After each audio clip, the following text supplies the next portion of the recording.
ሰበር ዜና በመካከለኛው ምስራቅ እየመነመነ የመጣው የዲፕሎማሲ ተስፋ ቀጠናውን ወደ ለየለት ጦርነት እያቀረበው ነው። የተኩስ አቁሙ ስምምነትም አደጋ ላይ ወድቋል። ፕሬዝዳንት ትራምፕ የአሜሪካ ባህር ኃይል የሆርሙዝ ወሽመጥን እንዲዘጋ ካዘዙ በኋላ በርካታ የጦር መርከቦች ወደ ሆርሙዝ ገስግሶ ተቃርበዋል። ኢራን በበኩሏ የሆርሙዝ ወሽመጥ በእኛ ቁጥጥር ስር ነው፣ እናም ቀረጥ እናስከፍላለን ካለች በኋላ ማንኛውም የአሜሪካም ሆነ የሌላ ሀገር የጦር መርከብ ያለ ቴሄራን ፍቃድ ወደ ሆርሙዝ የባህር ወሽመጥ ለመግባት ቢሞክር የእሳት መዓት እንደሚወርድበት በይፋ አስጠንቅቃለች። በተያያዘም የትራምፕ የቅርብ ጊዜ ዛቻዎች በኢራን ሕዝብ ላይ ምንም አይነት ተጽዕኖ አያመጣም ስትል ኢራን ለትራምፕ ዛቻ መልስ ሰጥታለች።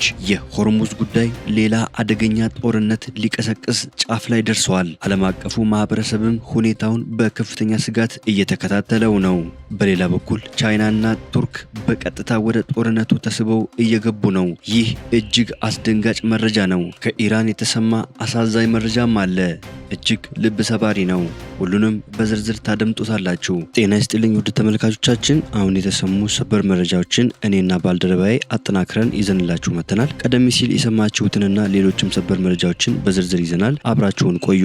በቀጣይ ፈጣንና እውነተኛ ሰበር መረጃዎችን ለማግኘት ቻናሉን ሰብስክራይብ በማድረግ የደወል ምልክቷን በመጫን ቤተሰብ ይሁኑ። ይህንን መረጃ ደግሞ ላይክ በማድረግ ቤተሰብነታችሁን አጠናክሩ። አሁን መረጃዎቹን በዝርዝር እንመለከታለን። እስከ መጨረሻ አብራችሁን ቆዩ። ፕሬዝዳንት ትራምፕ የአሜሪካ ባህር ኃይል የሆርሙዝ ወሽመጥን እንዲዘጋ አዘዙ።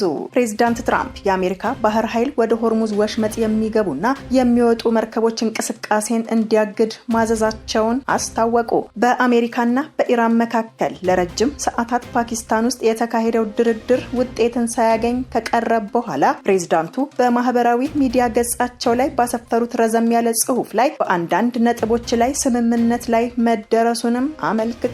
ውይይቱ በጥሩ ሁኔታ ተከናውኖ በአብዛኞቹ ነጥቦች ላይ ስምምነት ላይ ተደርሷል። ነገር ግን እጅግ አስፈላጊ በሆነው በኒውክሌር ጉዳይ ላይ ግን መስማማት ላይ አልተደረሰምም ብለዋል።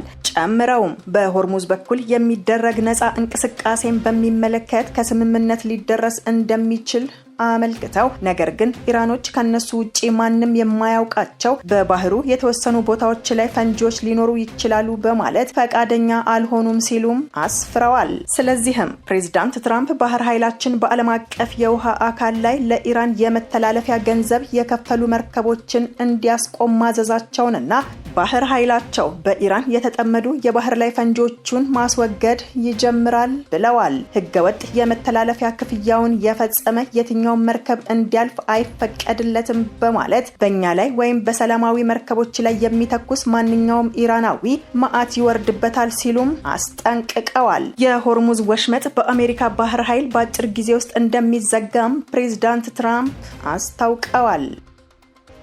የአሜሪካው ፕሬዝዳንት ዶናልድ ትራምፕ የአሜሪካ ባህር ኃይል በሆርሙዝ ባህረ ሰላጤ ላይ የባህር ላይ እገዳ እንደሚጥል መናገራቸውን ተከትሎ የኢራን ፓርላማ አፈጉባኤ መሐመድ ባጋር ጋሊባፍ የትራምፕ የቅርብ ጊዜ ዛቻዎች በኢራን ህዝብ ላይ ምንም አይነት ተጽዕኖ እንደማያመጡ አስታወቁ።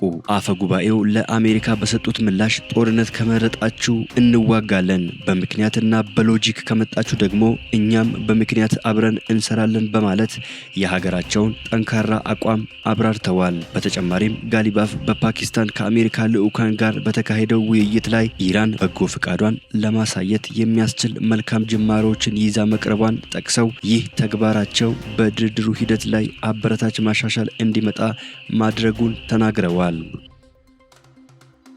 በርካታ የአሜሪካ የጦር መርከቦች ወደ ሆርሙዝ እየተቃረቡ ነው። የተኩስ አቁም ስምምነቱም አደጋ ላይ ወድቋል ሲሉ የኢራን ጦር ቃል አቀባይ ገለጹ። እነዚህ የጦር መርከቦች በከባድና ቆራጥ ጥቃት ይስተናገዳሉ ሲሉ ዝተዋል። አሜሪካ የሆርሙዝን ትራፊክ ሙሉ ለሙሉ ለመቆጣጠር የአሜሪካ ባህር ኃይል ወደ ቦታው እንደሚያቀና ትራምፕ ገልጸው ነበር። ኢራን በበኩሏ በሆርሙዝ ወሽመጥ ላይ የእሳት መዓት አዘንባለሁ ስትል አስጠነቀቀች። በመካከለኛው ምስራቅ እየመነመነ የመጣው የዲፕሎማሲ ተስፋ ቀጠናውን ወደ ለየለት ጦርነት እያቀረበው ነው። ኢራን ባወጣችው ጠንካራ መግለጫ ማንኛውም የአሜሪካም ሆነ የሌላ ሀገር የጦር መርከብ ያለ ቴሄራን ፍቃድ ወደ ሆርሙዝ የባህር ወሽመጥ ለመግባት ቢሞክር የእሳት መዓት እንደሚወርድበት በይፋ አስጠንቅቃለች። የአሜሪካ የጦር መርከቦች ከኢራን ጋር ምንም አይነት ቅንጅት ሳይኖራቸው በወሳኙ የውሃ አካል የሀያላን ሀገራት የኃይል ማሳያ ሆነዋል።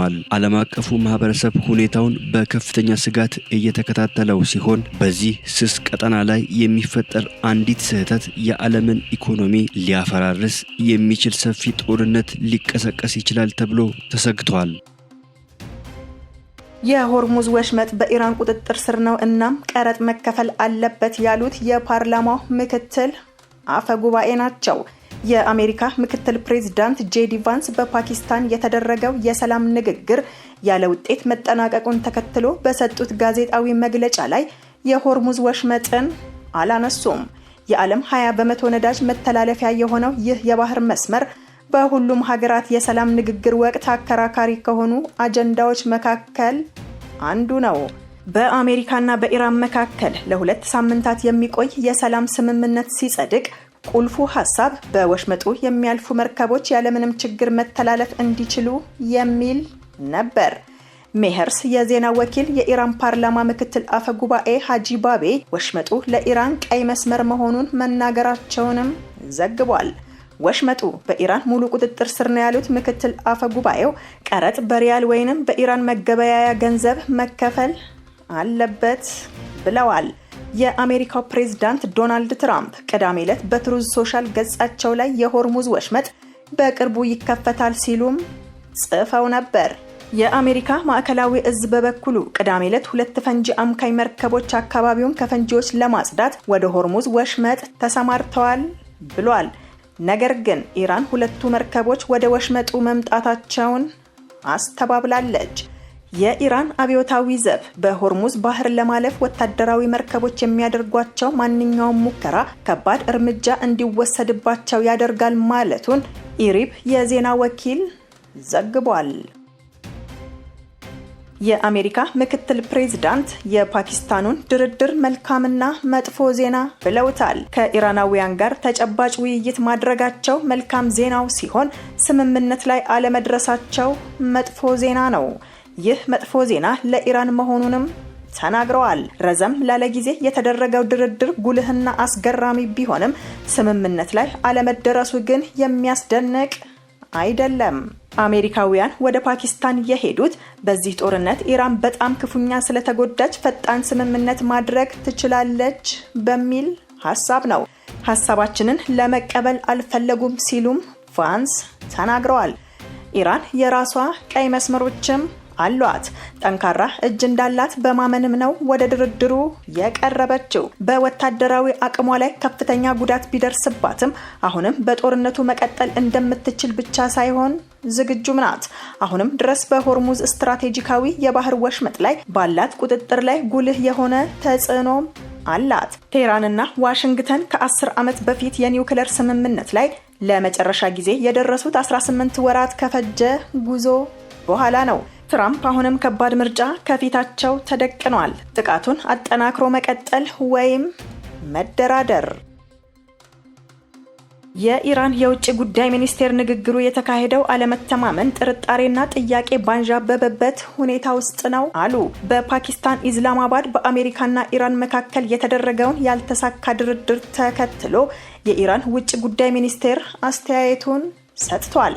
ኢራን ቀደም ሲል አሜሪካ ከተለጠጠ ፍላጎቷ መታቀብ እንዳለባትም ተናግራ ነበር። የኢራን የውጭ ጉዳይ ሚኒስቴር ቃል አቀባይ ኢስማኤል ባጌ አሜሪካና ኢራን ወዲያውኑ ከስምምነት ላይ ይደርሳሉ ተብሎ እንደማይጠበቅም ተናግረዋል። ንግግሩ የተደረገው አለመተማመን፣ ጥርጣሬና ጥያቄ በተሞላበት ከባቢ ውስጥ ነው ሲሉም አክለዋል። አሜሪካና እስራኤል በኢራን ላይ የከፈቱት ጦርነት 40 ቀን ከሞላው በኋላ ነው ለ2 ሳምንት የሚቆይ የተኩስ አቁም ስምምነት ላይ መድረስ የተቻለው። ባጌ ለኢራን የተማሪዎች ዜና ኔትወርክ ከመጀመሪያው በአንድ ጊዜ ከስምምነት ላይ እንደርሳለን ተብሎ መጠበቅ የለበትም፣ ማንም ቢሆን እንደዚያ ያለ ግምት ያለው አይመስለኝም ብለዋል። አክለውም አሁንም ዲፕሎማሲ ፈጽሞ አላበቃለትም ብለዋል። ቻይና ለኢራን ዘመናዊ የጸረ አውሮፕላን መከላከያ ልታቀርብ ነው። ቻይና በሚቀጥሉት ሳምንታት የረቀቁ የጸረ አውሮፕላን መከላከያዎችን ለኢራን እንደምታቀርብ የአሜሪካ የደህንነት መረጃ ጠቆሙ። መሳሪያው የኢራንን የአየር መከላከያ በከፍተኛ ደረጃ የሚያጠናክርና የኃይል ሚዛኑን የሚቀይር መሆኑም ተገልጿል። እርምጃው በቀጠናው ያለውን ስሱን የተኩስ አቁምና የዲፕሎማሲያዊ ጥረትን አደጋ ላይ ሊጥል እንደሚችልም ተሰግቷል። ዋሽንግተን ሁኔታውን በቅርብ እየተከታተለች ሲሆን ጉዳዩ ከፍተኛ ፖለቲካዊ ጫናንም ፈጥሯል። የቻይናና የኢራን ወታደራዊ ትብብር ማደግ በመካከለኛው ምስራቅ ያለውን ውጥረት ይበልጥ እንደሚያባብሰውም ተንታኞች አስጠንቅቀዋል። ቱርክ እስራኤልን በወታደራዊ ኃይል እወራለሁ ስትል ዛተች። በመካከለኛው ምስራቅ ያለው ቀውስ አዲስ መልክ ይዟል። ረጂብ ታይብ ኤርዶጋን እስራኤል በሊባኖስ ላይ የምታካሄደውን ጥቃት ተከትሎ ሀገራቸው ወደ እስራኤል ወታደሮችን ልታስገባ እንደምትችል በይፋ አስጠነቀቁ። ፕሬዝዳንት ኤርዶጋን የእስራኤልን ጠቅላይ ሚኒስትር ቤንያሚን ኔታንያሁን በደምና በጥላቻ የታወሩ ሲሉ በጽኑ ወቅሰዋል። ኤርዶጋን በንግግራቸው ላይ ልክ ሊቢያና ካራባክ እንደገባ ነው ሁሉ ወደ እስራኤልም ልንገባ እንችላለን፣ ይህን ላለማድረግ ምንም ምክንያት የለም ሲሉ ዝተዋል። አክለውም ፓኪስታን በአሁኑ ወቅት በአሜሪካና በኢራን መካከል የሚደረገውን የሰላም ንግግር ባታሸማግል ኖሮ ቱርክ ለእስራኤል የሚገባትን ትምህርት ቀደም ብላ እንደምታሳያት ገልጸዋል። በኢራን የውጭ ዜጎችን ጨምሮ ከ3500 በላይ ሰዎች መገደላቸውን ባለስልጣናት ተናገሩ። ለ40 ቀናት በዘለቀው የመካከለኛው ምስራቅ ጦርነት በኢራን ውስጥ 3753 ሰዎች መገደላቸው ተገለጸ። የኢራን ባለስልጣናት ሳይንሳዊ በሆነ መንገድ የተደረጉ የአስክሬን ምርመራዎችን በመጥቀስ 2875 ወንዶችና 496 ሴቶች በጦርነቱ መገደላቸውን አስታውቀዋል። በኢራን ከፍተኛ ሟች ቁጥር የተመዘገበው በቴሄራን ሆርሞዚጋንና ኢስፋሃን ከተሞች መሆኑ ተገልጿል።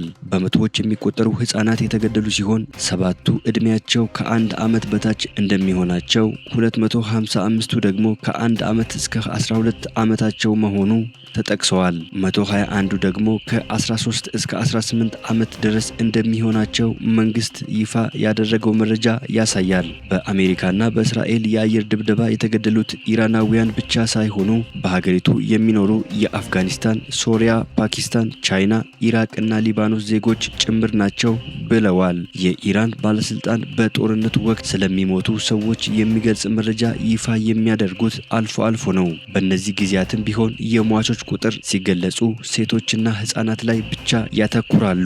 ከነዚህም በፊት በተባበሩት መንግስታት የሰብአዊ መብቶች ምክር ቤት ውስጥ የኢራን ተወካይ 1500 ሰዎች መሞታቸውን ተናግረው ነበር። መቀመጫውን በአሜሪካ ያደረገው የሰብአዊ መብቶች አክቲቪስቶች ቡድን በበኩሉ 3400 ሰዎች መሞታቸውን ገልጾ ከእነዚህም መካከል 1600 ያህሉ ሰላማዊ ዜጎች ናቸው ብለው ነበር። ውድ ተመልካቾቻችን ለሰዓቱ የተሰሙ ሰበር መረጃዎች ወደ እናንተ ያደረስናቸው ናቸው። በሌላ መረጃ እስከምንገናኝ ቸር ቆዩልን። ሰላም ለዓለማችን ይሁን።